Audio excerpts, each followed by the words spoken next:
Hey guys, Tim here, back for another Chicago Northwestern Harvard Subdivision and N scale, and we're going to pick up right where we left off in the last video. At the end of the last video, I showed you this scene because not only was the staging yard done, but we had the three mainline tracks laid up to the hole in the wall that would then continue on to the finished part of the layout. So I want to start here because I want to make sure to thank everybody that watched the previous video, that liked and commented and subscribed. Especially subscribing really helps the channel out, so thanks for everybody that did that. And one comment that really stood out was, someone said, hey, make sure you take your time with the layout, and I couldn't agree more. I viewed this as a multi-year project, but even in the short term, I have to kind of take my time a little bit because I can't do anything with the finished part of the layout right now because we have painters coming next week to paint the finished area where the rest of the layout will be built. So I started putting everything away temporarily just to keep them, clean and not let dust build up. So the yard slowly got emptier and emptier as I put things back in the tote containers that I've got until I had an empty yard to work with. The other reason why I wanted it empty is because I really wanted to focus this week on going back and doing the wiring right. I got everything wired, but I really kind of rushed it, and just because I wanted to get to the point where I could, run things in the yard and run things on the first couple feet of mainline. So I got out my proper bus wiring. It's 12 gauge wiring along with suitcase connectors to connect the terminals to the buses, and then you can see these terminal strips that I'm using. I had wired all the feeders into terminal strips, but you can see here it was super messy. The feeders were way too long. It was a giant jumbled mess, and so I started fastening the terminals to the underside of the plywood. And I started working on the far side where the main lines were because I finished soldering all three of the mainline tracks. At the end of the last video, I only had one of the mainline tracks soldered and powered. So you can see here I got all three of the tracks wired and ready to go, and that was allowed me to keep the cables nice and tight and organized, which was really good. And then obviously I needed to go back through and clean up the wiring in the staging yard. So I started by working on the front closest 5 tracks, and you can see the difference between that and what it did look like. And then I got the back done as well. And it wasn't just about kind of organizing, it was also about the wire, getting rid of all the excess wire to help minimize. You don't want to have too much down there to make it jumbled. So I felt it looked way more organized. I then ran connections to the 12 gauge wire that I was now using as the main bus wires, which obviously ran down to the Prodigy unit. Once I got those done, I wanted to run through, and do some testing because although the feeders didn't change, how those feeders connected to the DCC unit certainly changed. So I wanted to make sure and do a quick run through with the P42 again, just to make sure everything was up to standard, especially with this double crossover here. I wanted to make sure it could cross over and move, and the middle track will be where the P42 and the 400 passenger trains will go, because that middle track is going to be used for the through traffic, the through freights, the through passenger trains, while the local freight and local metros will use the left and right tracks to try and make it so that both can function at the same time. You can see I'm trying to zip through it, and critically I'm trying to make sure that it can function through the double crossover okay. That's the one area that I'm still pretty worried about, because that's an Electrofrog, not a Unifrog turnout, and I have seen and read from some other layouts where that was a point of frustration for them. One reason why it's not going to be as much of an issue for me is I'm not using it to do like a reverse loop or anything. It's both tracks on both sides, polarities going the same way, so it's just about making sure the switches are thrown in the proper direction.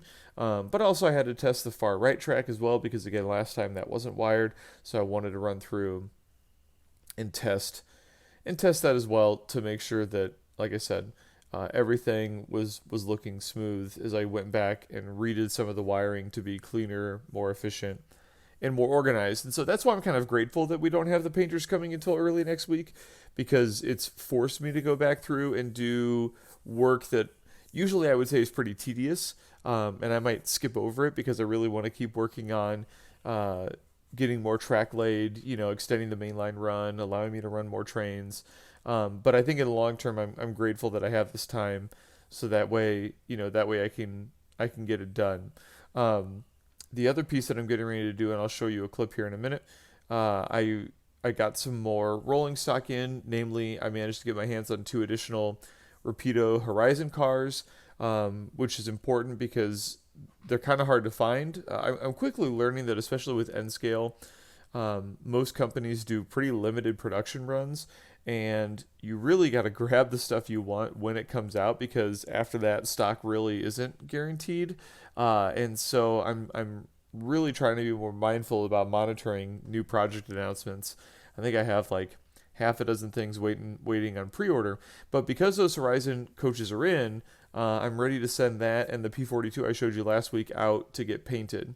Before I show you those, though, one other thing I did was I used the Metro cars to test, and at a low speed to test, to make sure that those longer cars could move through. You notice you can see the train stuttering a little bit.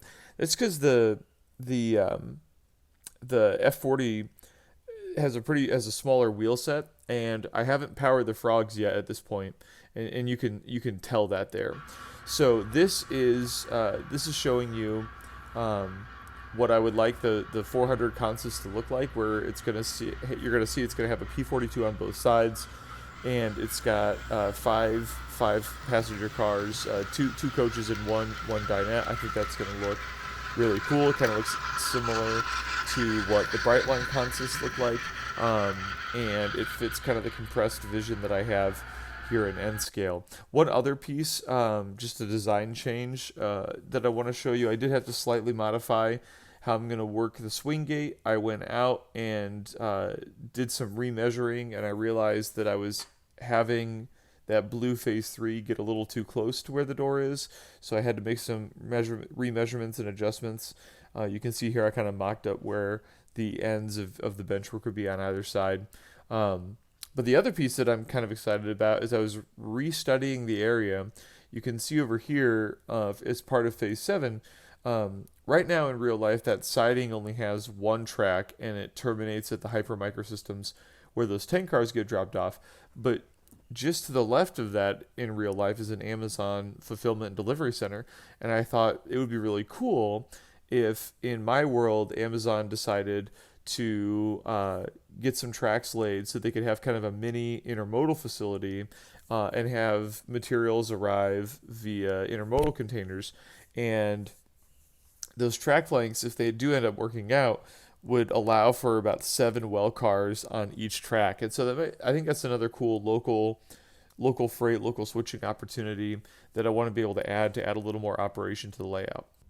And while that obviously is pretty far away, it's several phases away, I am trying to grow my intermodal stock now. So another thing that came this week are some additional well cars from Jacksonville Terminal, along with some 53-foot containers, which I'm really happy about. I got those from Spring Creek, which is right here in Nebraska.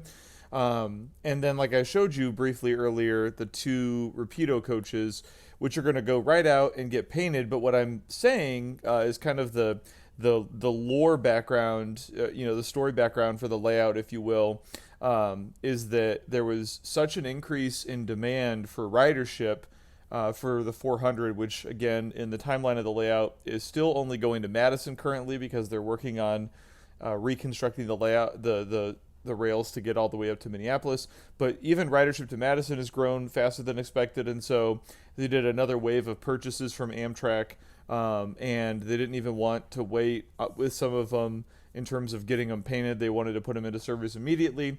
So for a few weeks in the summer of 2013, you had kind of almost a reverse rainbow consist, where you had some CNW passenger trains with some Amtrak work right there. And so that's kind of how I'm describing that in story wise, why it's going that way.